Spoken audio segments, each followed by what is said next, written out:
Kembali di Selamat Pagi Indonesia, kecurangan dan pelanggaran pemilu 2024 nyata dan semakin banyak terungkap.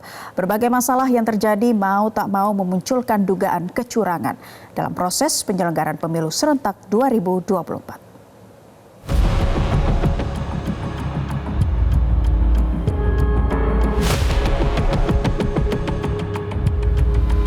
Munculnya dugaan kecurangan saat pencoblosan dan salah input hasil pemilu di aplikasi Sirekap banyak menimbulkan kesalahan dalam sistem Sirekap. Hal itu pun disuarakan sejumlah pihak. Di antaranya adalah selisih suara para paslon yang signifikan. Terbesar, selisih suara terjadi pada paslon nomor urut 2, Prabowo Gibran.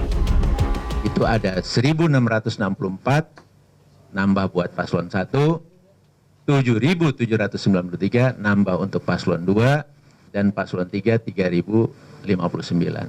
Semua kebagian ditambah ya. Ya, jadi bagi-bagi ya, kira-kira begitu. Tetapi paslon 2 itu ada 7.793 jadi yang tertinggi. Apakah ini sesuatu sengajaan atau apa? Ya, kita perlu cermati terus. Selain itu, proses rekapitulasi suara pemilu 2024 di daerah juga kerap diwarnai kericuhan. Seperti di Maluku Utara, kericuhan terjadi karena adanya ketidaksesuaian data perolehan suara. Sementara itu, kericuhan juga terjadi di Sulawesi Tenggara, di mana saksi Partai Nasdem walk out untuk menolak hasil pleno rekapitulasi.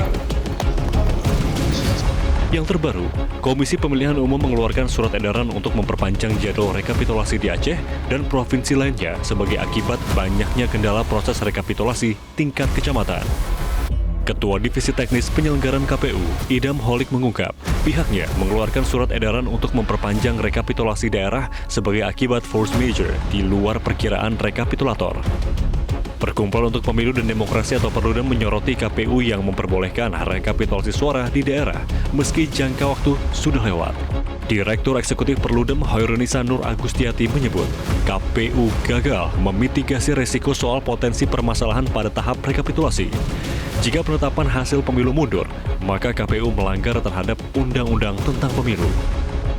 Misalnya ada tertunda ya, misalnya baik itu di tingkat kabupaten kota maupun di tingkat provinsi. Nah, KPU sudah mengeluarkan surat edaran tadi. Alasannya force majeure. Nah, sekarang KPU yang perlu menjelaskan ke publik force majeure-nya apa. Kenapa itu tidak bisa dimitigasi ya. Force majeure tadi misalnya ada pihak-pihak yang nggak terima sama hasilnya. Lalu misalnya ditemukan penggelembungan suara sehingga harus buka lagi C hasilnya. Nah, apakah hal-hal seperti ini tidak bisa diprediksi? Karena prinsip penyelenggaraan pemilu itu kan prosedurnya harus bisa diprediksi, timelinenya harus jelas. Jangan sampai mundur di kabupaten kota, mundur juga di provinsi, nanti bisa berdampak mundur di tingkat nasionalnya. Selain dugaan kecurangan pemilu, Majelis Sidang Kode Etik Komisioner KPU juga didera pelanggaran kode etik. Dewan Kehormatan Penyelenggara Pemilu atau DKPP memvonis sanksi peringatan pelanggaran kode etik terhadap Ketua KPU RI Hashim Asyari. Majelis Sidang menyatakan Hashim terbukti melanggar ketentuan pasal 44 ayat 1 Peraturan KPU nomor 4 tahun 2024 tentang kode etik dan pedoman perilaku penyelenggara pemilu. Selain Ketua KPU, 6 anggotanya menjalani sidang pemeriksaan kode etik di kantor Dewan Kehormatan Penyelenggara Pemilu Rabu 6 Maret lalu. Ini bukan kali pertama sidang DKPP menjatuhkan Hashim sanksi peringatan pelanggaran kode etik.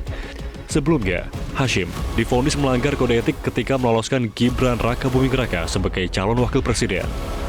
KPU dan Bawaslu sebagai penyelenggara pemilu harus mampu mengatasi dugaan sejumlah kecurangan pemilu yang kian masif ditemukan. Jika tidak, legitimasi pemilu menjadi taruhannya. Tim Liputan Metro TV. Jelajahi cara baru mendapatkan informasi. Download Metro TV Extend sekarang.